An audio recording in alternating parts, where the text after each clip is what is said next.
Hi, my name is Jim Hilborn, And I'm Tom Dinas. and we are the Small Business Doctors.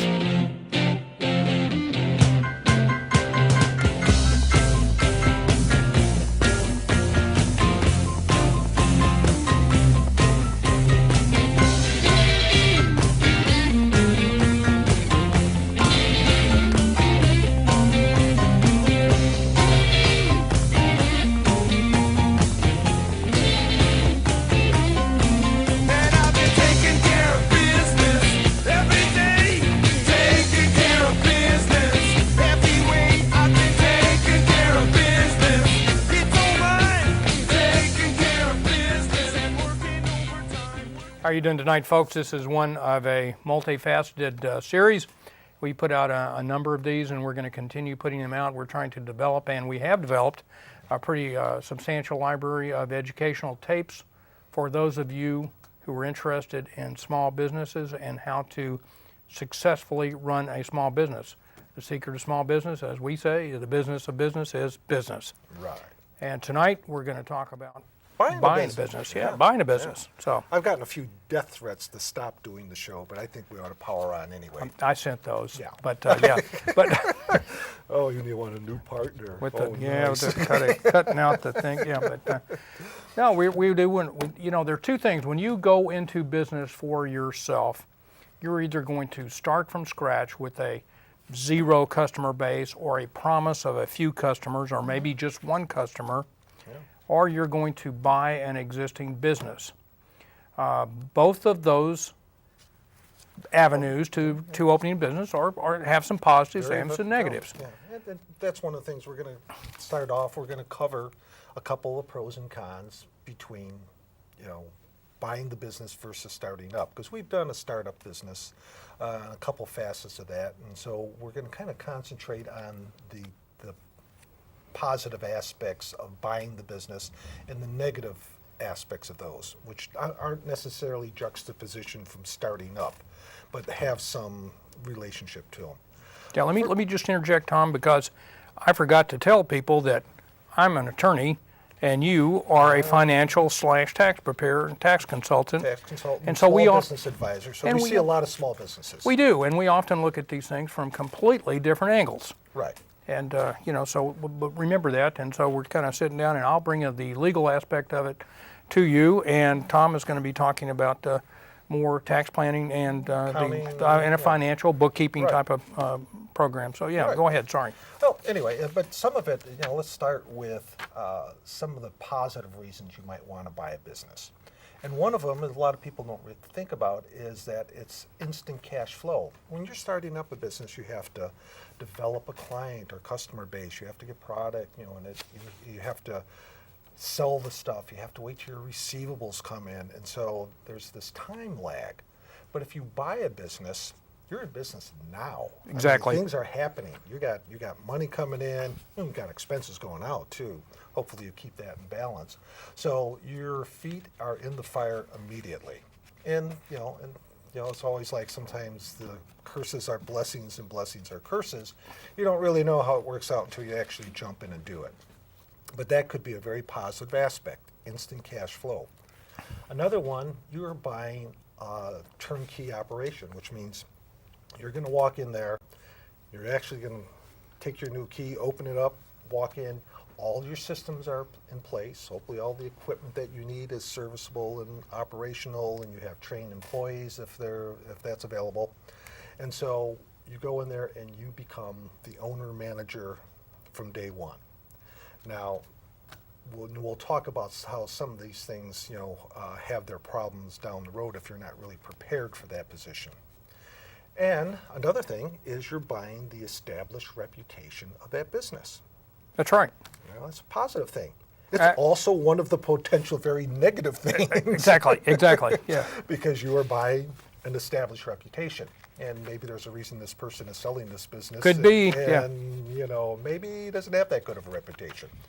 And so you really need to do your homework when you're buying a business. As an aside, I've been in practice over 25 years. I have seen only 3 small businesses come through my office that were worth buying. All the rest were overpriced or just not feasible. You know, it was a bad business plan to begin with. So, and maybe I don't know, Jim, what your experience has been in that area, but it's pretty minimal. You know, it's very rare that you see a good quality business. Usually those are sold to key employees, family members, you know, as opposed to going out to the general public. I'm not sure I quite agree with that, and I have seen several go through and that, but I will say that your profit needs to be over and above what your wages may be. And We'll go into we'll go analyzing into that. it, So yeah. there is when you're buying a business that is successful, you will have a profit way beyond what you could earn as a wage earner. And so, Hopefully, yeah. You don't want because to buy yourself a job, otherwise you know, go out and get a job. you know, Exactly, without all the exactly. risk. Another negative aspect is you can't phase into the business. I mean, you got to be ready to jump in there. You know, like if you start it up and you start out of your garage, or you know, and start doing a little bit here, a couple customer here, some service there. You know, you can't do that. So it's in for a penny, in for a pound. So you're on the hook usually for quite a bit of money, and you're risking quite a bit of future assets that you hope to retire on or live on or whatever. That's right. So there's quite a bit of risk, and when we get into analyzing profit, that's Yeah. another thing we're going to talk about is being compensated for your risk. And you usually have a higher upfront cost. Absolutely. Because you're not only buying, you know, the basics, you're buying everything that's been accumulated in this business for 20 years or so.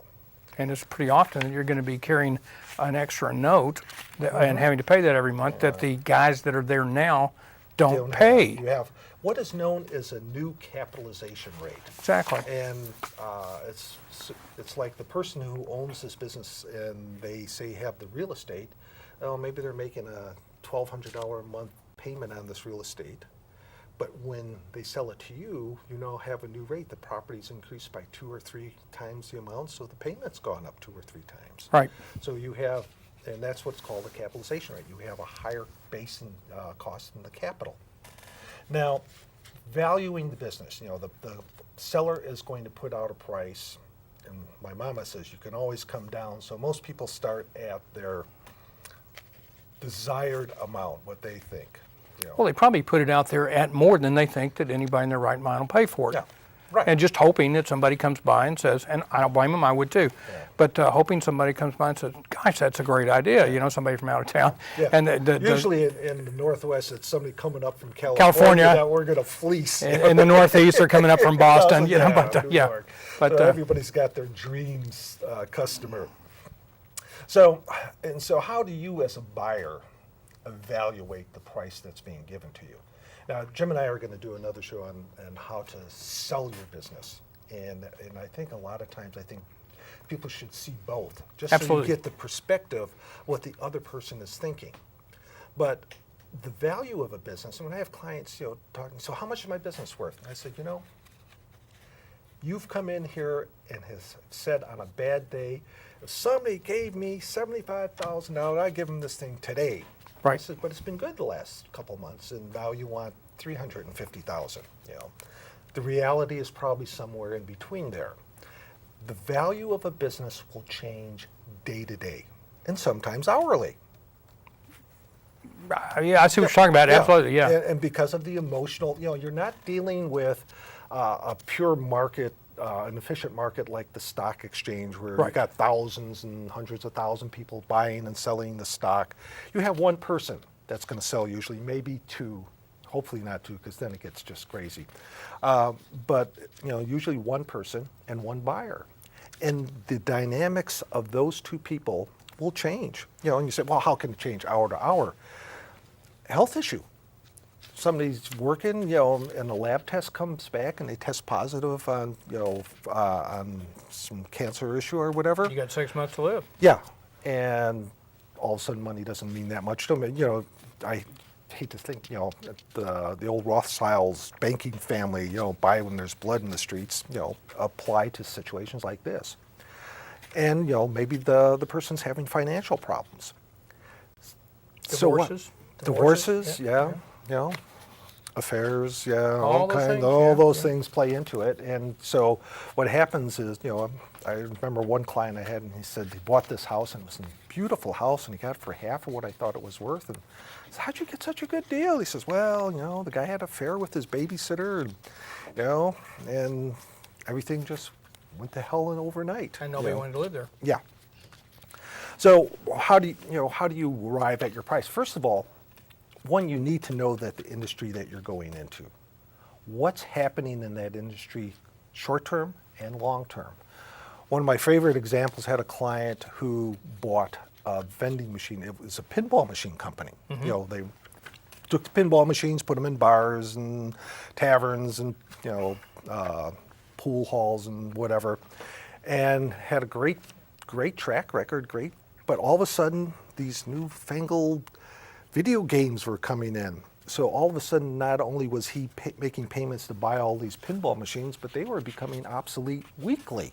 And he had to buy all this new stuff, and the new video games were costing $3,000 to $4,500 a piece. Yeah. So he had this old capitalization that was now worthless because they're all obsolete because nobody wanted the pinball machines because everybody wanted to play the new video games.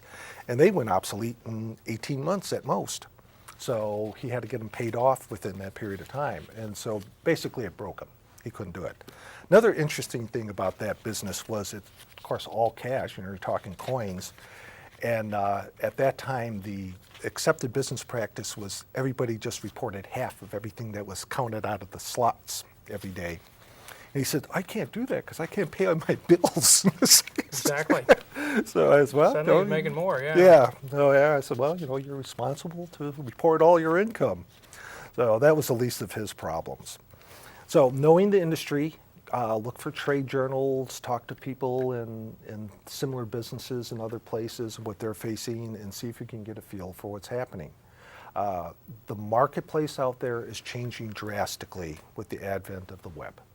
I mean, it maybe you hear too much of this and you go, oh, yeah, but it is changing retail significantly, it's changing services considerably, and I think all of us, anybody in business, I always tell people, I said, when you're self-employed, you can never rest on your laurels. You always absolutely have right. to be investigating what's going out there, what your competition's doing, because if you're snoozing, somebody's creeping up and going to take your customers away. That's right.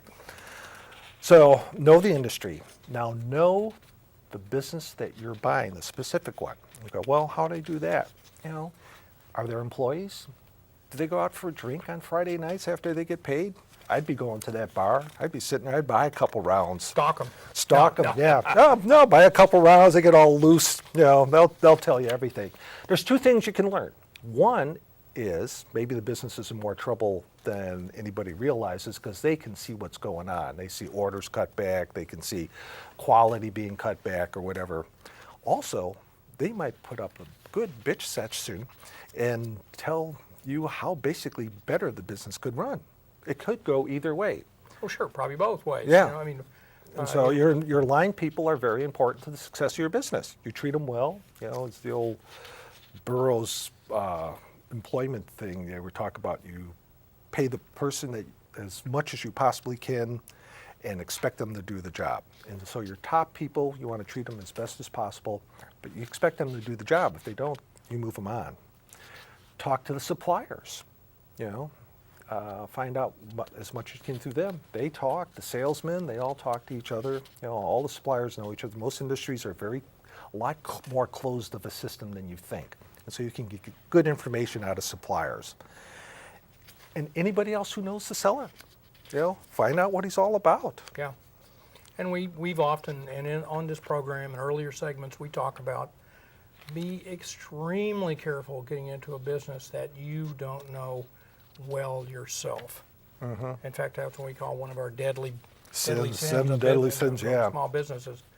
So I almost bought a payphone franchise,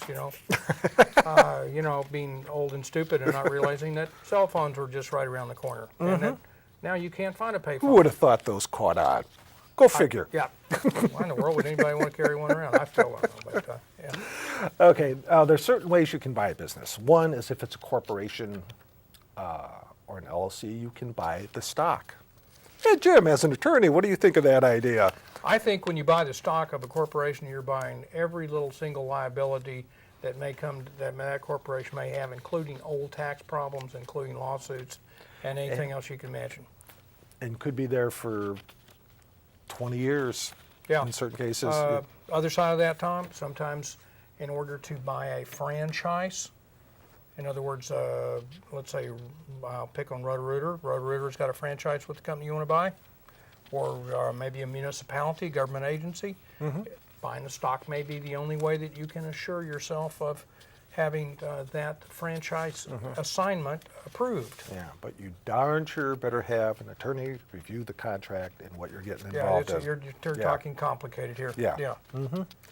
So what else? So if you don't buy the stock, and and I never advise my clients to do that. And so well, how do I buy the business? You buy the assets of the business. Right. You enter into a contract with the corporation and say, I'm going to buy all you got. And there's two types of assets. There's hard assets And soft assets. and Now that- intangibles. God, I how'd you knew get that. through law Yeah, school yeah, anyway? I slept that day. I slept the day they taught law. But Anyway, and under hard assets, I put things like accounts receivable. Now, accounts receivable are things that are owed to the company that have not been collected yet. All the services or goods have been sold, the sale is complete, everything's there, except the money hasn't been completed. Now, the seller is going to say, I got $50,000 in accounts receivable. Are they worth $50,000? Probably not. Never. First thing you do is an aging report. How long has this money been owed? If it's over 60 days, it's in trouble. You probably don't even want it because it's probably uncollectible. Otherwise, they I would was have going to say 90 collected. days, but yeah, you're Yeah. right. Yeah. So check the aging. Now, if having the accounts receivable helps speed up your cash flow because you get cash coming in off of those. Right. Normally, I don't see those sold in only to family members if it's a family sale. I was going to say, Yeah. a lot of times you don't want them. Yeah, because like the- there's sometimes one seminar I went to and it was said as in the accounting profession that if people don't pay you, just write it off because they're sending you a message. They're either unhappy and they might find a reason they want to sue you later if you put pressure on them to collect the bill. So whether And it's valid or professional not. services, that's yeah. very true. Yeah. So the next hard asset is the inventory. Another loaded gun in a lot of ways. The owner will value what they paid for the inventory usually, Right. and say that's $100,000. You need to do a lot of things. One, you need to check for obsolescence. Is this stuff even saleable anymore? If you are selling, you're talking about paid telephones and you have a paid telephone inventory, it's worthless. Nobody even uses them anymore. So you want to go through a physical count of the inventory with the owner, or have an inventory service if it's, if it's a very detailed, big Yeah. inventory. They're not that expensive. Look for damaged inventory. And also check with the suppliers for current prices, because maybe the prices of stuff usually goes up, but sometimes they go Not down. always. You know? Not Yeah, always, yeah. in electronics especially. Good computers now are what, 100th of the cost they were 30 years ago. Well, or, exactly, yeah. as far as what you get. And it depends on your account, and it depends on your inventory. So you've got brass figurines. Well, those are pretty standards. They've been the same for a long time. But if you've got something that changes, like Xbox, the last version of the Xbox, and now it's you've got the original, and now we're on to level 3, you can't sell them. Yeah. And so you don't want them. Yeah. That's right. Or if it's something made out of steel, it probably has gone up in value, Could happen. because the cost Yeah. of steel has gone up. So these, so check with suppliers. They're going to give you, you're going to be the new customer. They're going to bend over backwards Oh, and give you absolutely. They'll love any you. information Yeah. you want. So don't be shy about that particular issue. Another hard asset, will be furniture. And this to me is a throwaway. I don't even count it when I'm going through things unless you have a very fancy waiting room or you have a very elaborate conference table.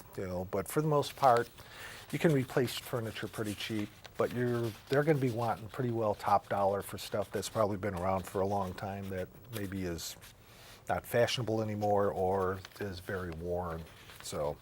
Now, in the grand scheme of negotiating a price for things, there may be a place once you've determined the sales price you're going to pay, you may want to allocate some of that money toward furniture that would be over and above. We will maybe. get into Yeah, but, the agreements of the sale. Later, yeah, later. That's yeah. the mystery we'll talk about later. Yeah, we'll talk about that Okay. one later. But, just now we got understand equipment.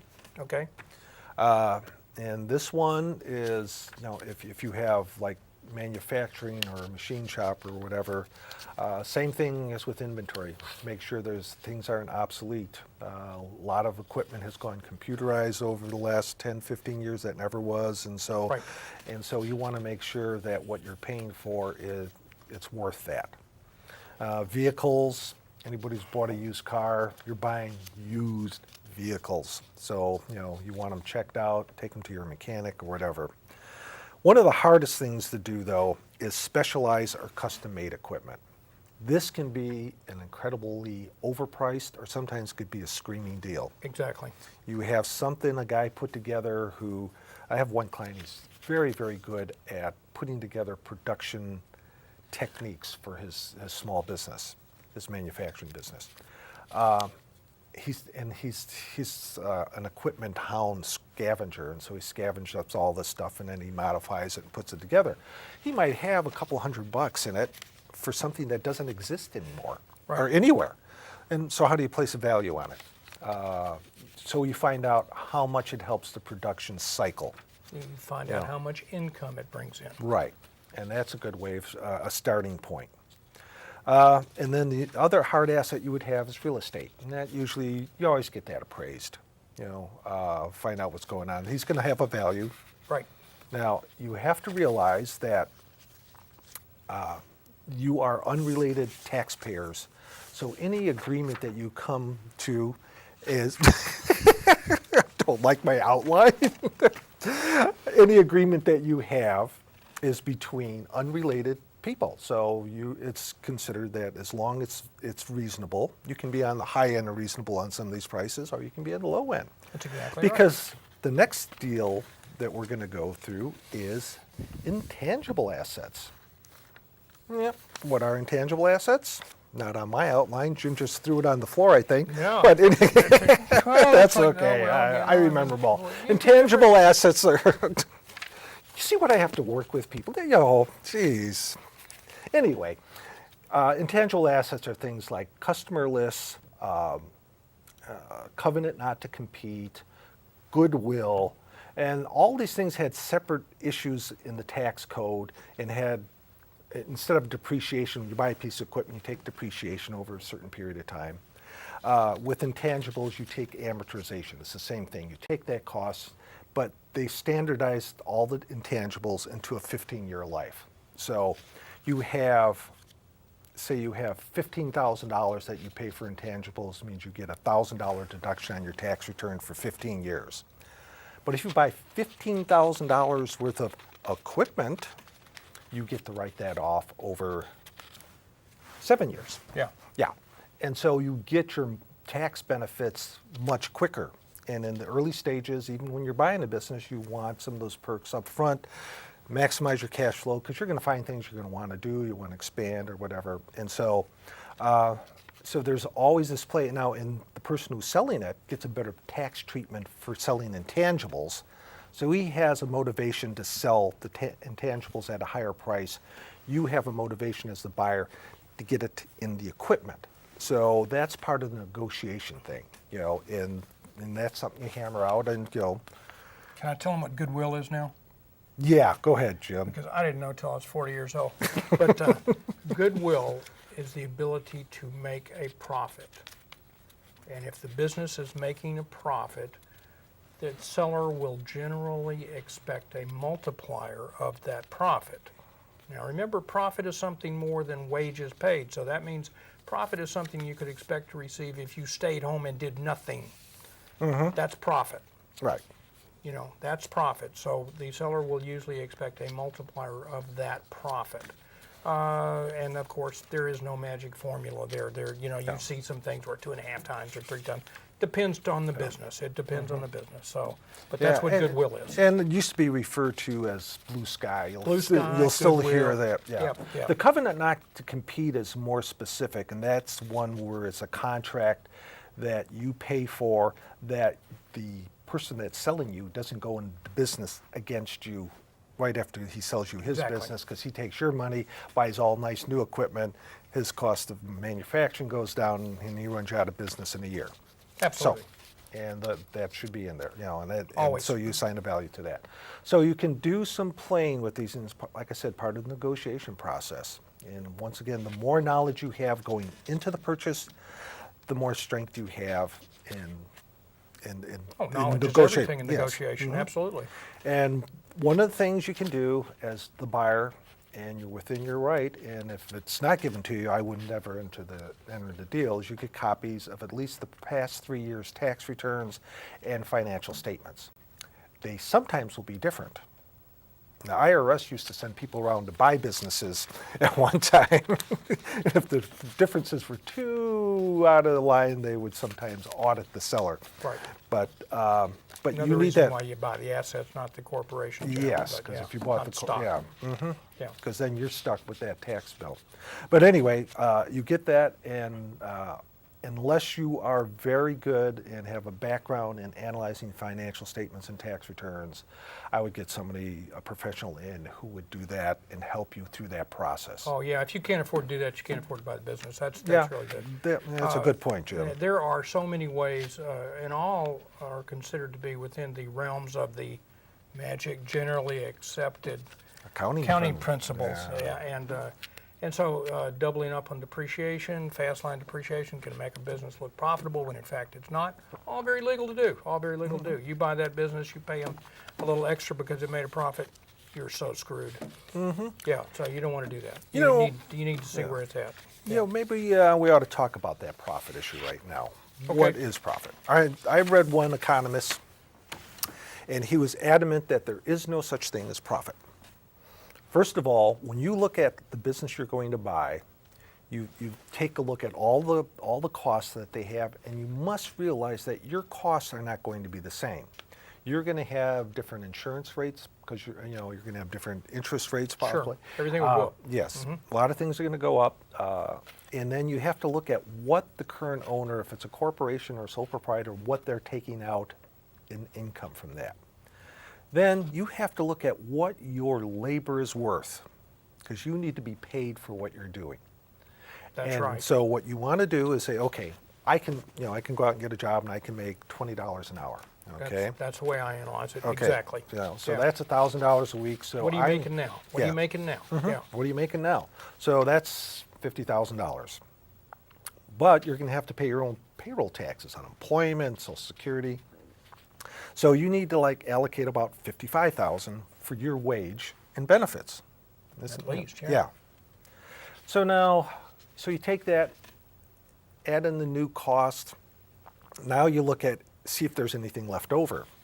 Well, you have to service your debt out of profits. So you have to, you can deduct the interest, but you can't deduct the principal. So is there enough left over to service all the debt that you have on this? In fact, you'll pay taxes on the reduction of the And principal. yeah, that's a hard one for people to get to. And then after that, you get a rate of return on your investment because you put money into this thing. You could have left it in bank and maybe only got a point or two on it, but you're getting something. So you need to be paid back for that. And then finally, you're taking a heck of a risk going into business, buying a business. Yeah, and I think we're going to have to pretty much wrap up with that. And I think that that's exactly right about the risk. Ought to be a substantial return, like 25%. Right. Is about your risk factor there. So. And so, these are the things you need to look at if you're looking at a business. There are some deals out there, and people do well. The key is, do your homework, find out as much as you can, and See you next time. We're the Business Doctors.